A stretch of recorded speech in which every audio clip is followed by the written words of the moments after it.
asrarihim wa nafahatihim fid dharain amin. Bismillahirrahmanirrahim. Apabila kita sudah beriman dan yakin akan nama Allah Ta'ala Al-Haq, kan pembahasan nama Allah Al-Haq. Apa kemarin maknanya nama Allah Al-Haq itu? Allah yang maha benar. Nah, keyakinan, maka keyakinan itu akan membuahkan tiga macam. Pertama, bahwa engkau lihat sesuatu selain Allah Ta'ala adalah batil. Sebagaimana penjelasan saya kemarin.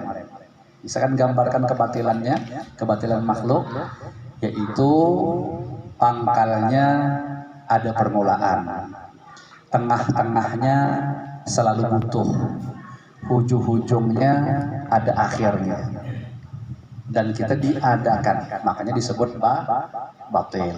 Ya. Nah, tidak benar adanya. Jadi maksudnya selain Allah Ta'ala adalah batil, tidak benar adanya. Pandangannya selalu kepada Allah. Tidak ada yang dilihat dan diperhatikan kecuali hanya Allah. Sesuatu selain Allah Ta'ala dianggap tidak ada. Orang yang sudah benar tauhidnya kepada Allah, kalimat la ilaha illallah, maknanya adalah tidak ada yang maujud kecuali Allah. Karena hakikat yang lain-lain ini diwujudkan oleh Allah, asalnya tidak ada.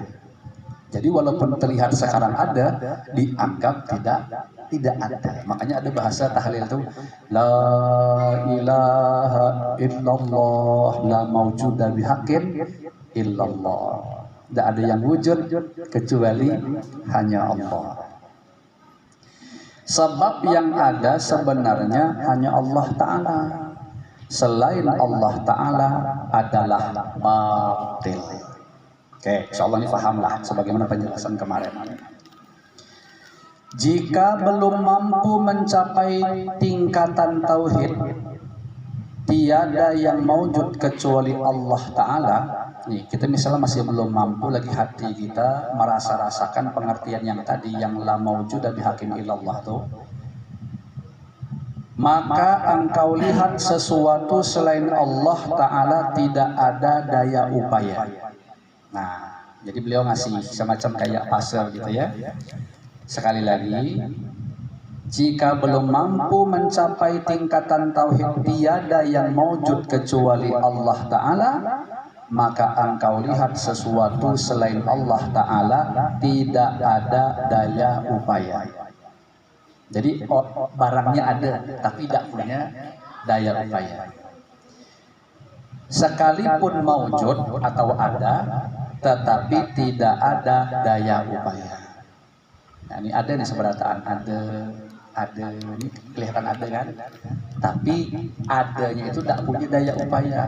Bisa hidup Allah yang ngasih kekuatan, bisa bercakap, bisa berjalan Allah yang ngasih kekuatan, bisa beribadah Allah yang ngasih kekuatan. Pokoknya bisa segala macam itu bukan daya upaya dewek, tapi dari Allah Subhanahu wa Ta'ala. Itu pula cara pandang kedua.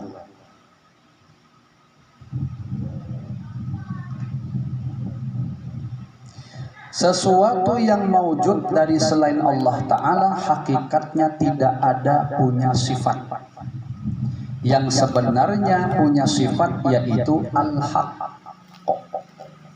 Tiada yang kuasa kecuali dialah Al-Haq.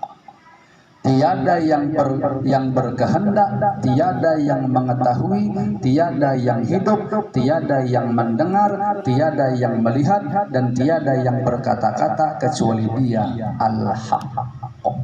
Jadi boleh jadi wujud, tetapi tidak ada daya upaya, sifatnya tidak ada. Apabila kita mampu menerapkan dalam diri bahwa tidak ada yang punya daya upaya selain Allah Ta'ala, daya upaya selain Allah Ta'ala batil. maka banyak sifat-sifat yang tidak baik akan hilang dalam diri kita, seperti sifat dendam, iri dengki, marah, suka, berbangga, dan lain-lain. Jadi kalau ini tauhid sifat namanya, kita tadi menghilangkan segala sifat dimiliki oleh makhluk, karena daya upaya itu sifat, kemampuan. Ternyata hati kita mampu merasa-rasakan makhluk ini tidak ada daya upaya, termasuk kita. Diri kita sendiri itu tidak ada daya upayanya. Maka nanti kata beliau, efek bagusnya adalah banyak penyakit-penyakit hati kita hilangan. Nah, contohnya tadi disebutkan beliau dendam. Kita ini kenapa bisa punya sifat dendam? Karena kita masih punya etikot orang yang kita dendami itu punya daya upaya yang menyakitkan kita. Kita katakan misalnya dia nyakiti hati kita, dia ngejek, muntungnya ngejek kita atau memfitnah kita. Karena kita ini hanya terpandang dianya sebagai makhluk yang bisa berucap memfitnah kita tadi, kita masih sarik marah. Akhirnya kita akan dendam. Nah, di sini ada kesalahan fatal adalah kita masih mengiktikotkan dia punya daya upaya bisa memfitnah kita. Padahal kalau tadi kita meyakini secara tauhid dia kok bisa memfitnah macam itu, hakikatnya Allah yang punya gawi. Allah yang menggerakkan dia, daya upaya dia, yang punya kehendak itu sebenarnya Allah. Maka ketika di saat kita menghadapi orang memfitnah kita, basirah kita, mata hati kita bukan memandang dia lagi, tapi Allah Subhanahu wa Ta'ala. Lalu berani tidak kita dendam? Tidak berani, soalnya kalau kita dendam berarti kita sama dengan berhadapan sama Allah Subhanahu wa Ta'ala. Karena dalam etikot kita dia bisa kayak gitu tuh ada daya kekuasaan kehendak Allah Subhanahu wa Ta'ala. Jadi bagaimanapun orang nyakiti kita, kita bukan mandang orang itu lagi, tapi di situ ada kehendak, kudrat, iradat Allah. Daya kekuatannya itu dari Allah, sehingga hilang. Oh, berarti kalau gitu nih sebenar-benar yang menyakiti kita ini sebenarnya sudah kehendak Allah. Berarti kalau sudah Allah yang maha berkehendak, udahlah kesimpulannya aku harus sabar, aku harus ridho, aku harus baik sangka. Pasti ada kebaikan untuk aku. Oh, mungkin orang tuh fitnah aku buat mempermalukan aku di khalayak ramai.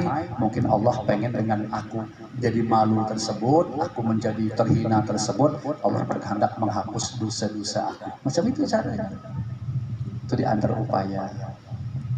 Laki kita penyarikan misalnya. Nah, kalau kita mandangnya ke laki, dia makhluk. Tapi ketika kita bermain tauhid sifat, oh laki penyarikan itu dia tidak punya daya upaya.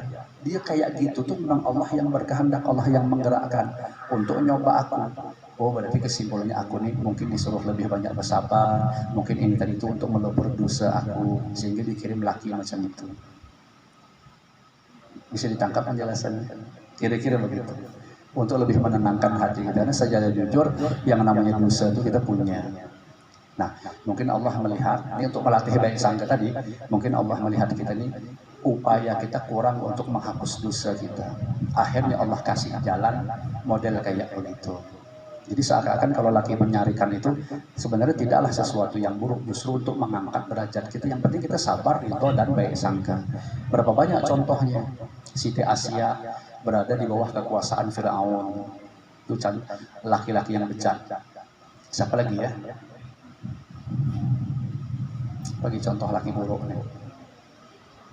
Nah, itu diantaranya saya tuh Fir'aun itu lah jelas. Siapa lagi ya? Banyak sebenarnya. Contoh-contohnya kadang-kadang kita bisa terlupa begitu. Nah, kalau laki itu banyak juga contoh punya bini buruk. Iya, maksudnya tuh ujiannya tuh ke bini gitu. Nah, ujiannya ke bini. Ingat tak pengajian kita Ukudul Jin, syarat Ukudul Jin tuh. Yang laki itu dicoba punya bini, wah payah buntongnya. Laki itu dicaci maki, disarik-sariki. Ternyata diangkat Allah jadi wali laki itu berkat sabar menghadapi bini itu tadi. Cerita yang masyhur si Abdurrahman Bajal Haban, ya, terangkat derajat berkat bini yang untungnya tidak keruan lagi. Untung bini saya orangnya penyabar, tapi saya sedikit bisa aja marah, tapi tidak suka saya cekek bergeser itu tidak suka.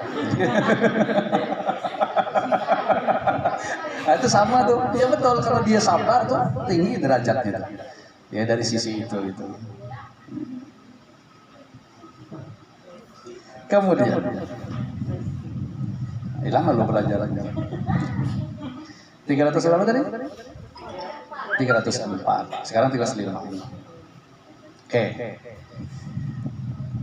Nah, jadi dendam nggak ada, iri dengki sama nggak ada juga. Kita tuh iri dengki orang itu pasti urusan dunia. Menghiri orang banyak harta, padahal dia dapat harta kayak gitu tuh bukan daya upaya dia, itu kehendak kudrat Allah. Jadi kalau kita menghiri dia banyak harta, sama dengan kita itu tidak terima dengan kudrat iradat Allah yang berkehendak memberikan dia kelebihan rezeki. Nah, lagi-lagi yang kita hadapi Allah Subhanahu wa Ta'ala. Bagaimana mungkin kita yang punya hati bersih berani berhadapan sama Allah Subhanahu wa Ta'ala? Itu pasti hati kita konslet. Ya. Jadi ketika dia mau menghiri orang karena orang itu berlebih harta, berlebih pengaruh, berlebih segala macam, itu pasti di situ ada kudrat iradat Allahnya. Bukan berarti kita tuh dikasih kurang dari orang tuh lalu memang semua serba kurang, tidak. Mesti kita ada lebihnya. Ya macam Lesti tadi kalau mau dicontohkan. Dia lebih harta. Tapi ternyata dia dapat ujian punya laki kayak begitu. Mendingan kita tidak sugih kayak Lesti, seakan gitu. Tapi laki kita penyayang, lembut, gitu tuh maksudnya tuh. Ya. Yeah. Nah, padahal kalau dipikir-pikir kan kurang apalah dia tuh kebahagiaan hidupnya. Sugih, terkenal, kita tahu-tahu rupanya menderita. Nah, enakan macam kita tidak terkenal, sugih banget kada juga. Tapi alhamdulillah nyaman jawaan hidup. Kan gitu tuh. Ya, nah seperti itulah kira-kira adilnya Allah Subhanahu wa Ta'ala. Kemudian marah, suka berbangga. Apa yang mau dibangga? Kok jelas Allah yang punya kelebihan. Kok kita membanggakan sesuatu yang bukan punya dewek? Pasti bikin malu. Tuh ada mobil parkir di jalan, wah kita berselfie, macam punya kita aja. Ih, kita orang bukan punya awak. Iya, masih malu kita. Umpamanya memang bukan punya kita. Iya, tapi coba kalau umpama punya kita dewek, walaupun mungkin mohon maaf ya murah, tapi senang kita kenapa punya kita dewek. Nah, begitulah sebenarnya kita ini membanggakan sesuatu yang ada lebih-lebih pada kita tuh pasti bukan punya kita. Kita membanggakan kecantikan kita. Apa muha macam ini kita yang milih kemarin request waktu dalam kandungan. Tidak ada. Allah berikan kelebihan dan Allah sangat mudah sekali untuk menghancurkan yang kita banggakan itu. Karena kudrat iradat Allah. Jadi berhati-hati, ilmu yang kita banggakan, ilmu bisa Allah cabut. Berapa banyak orang yang mohon maaf lalu jadi bungol tambuk malah gara-gara ilmu ini dicabut oleh Allah banyak kejadian macam itu. Ya Bal'am bin Ba'urah itu dalam Al-Quran gara-gara mendoakan sesat Nabi Musa. Akhirnya Nabi Musa itu muter-muter 40 hari tidak keluar dari satu padang namanya Al-Taih. Makmul doanya, bayangkan hebat dia si Bal'am ini. Tapi rupanya hujung-hujungnya otak dunia. Bininya hanya kecek orang kafir gitu, akhirnya membujuk rayu si Bal'am supaya mau mendoakan tadi. Terbujuk. Akhirnya didoakan balik sama dengan Musa. Ya Allah, kalau doa dia engkau kabulkan bikin aku sesat, kata Nabi Musa, tolong cabut imannya. Kabulkan juga doaku. Langsung Allah cabut imannya. Itu dia punya lidah Bal'am tuh melet-melet sepanjang dada macam anjing. Makanya di dalam Quran apa? Siapa yang hafal ayat tuh? Yalhas au tatrukhu yalhas. Ada pernah ketemu ayat kayak begitu? Itu cerita Bal'am bin Ba'urah. Itu orangnya alim, ya, sampai dia punya doa itu makbul, sampai bisa doa itu nyesatkan Nabi Musa. Nabi Musa itu tersesat di jalan. Bayangkan kelasnya. Tapi ternyata habis riwayatnya. Ya, nah, jadi bahan pelajaran. Siapa lagi? Nah, bangga-banggakan harta kita, kayak julak Qarun, habis nanti. Nah, bangga-banggakan kedudukan, kayak Fir'aun. Nah, banggakan apa? Tidak bisa dibangga-banggakan dia. Jadi harus sadari semuanya adalah milik Allah Subhanahu wa Ta'ala. Nah, jadi kalau kita temu tuh, ada orang suka bangga-banggakan dewek, bodoh dia sebenarnya. Ya. Dia lagi tertutup basyarahnya itu sehingga tidak sadar sebenarnya segala kelebihan yang dia miliki itu hakikatnya adalah anugerah Allah Subhanahu wa Ta'ala. Kemudian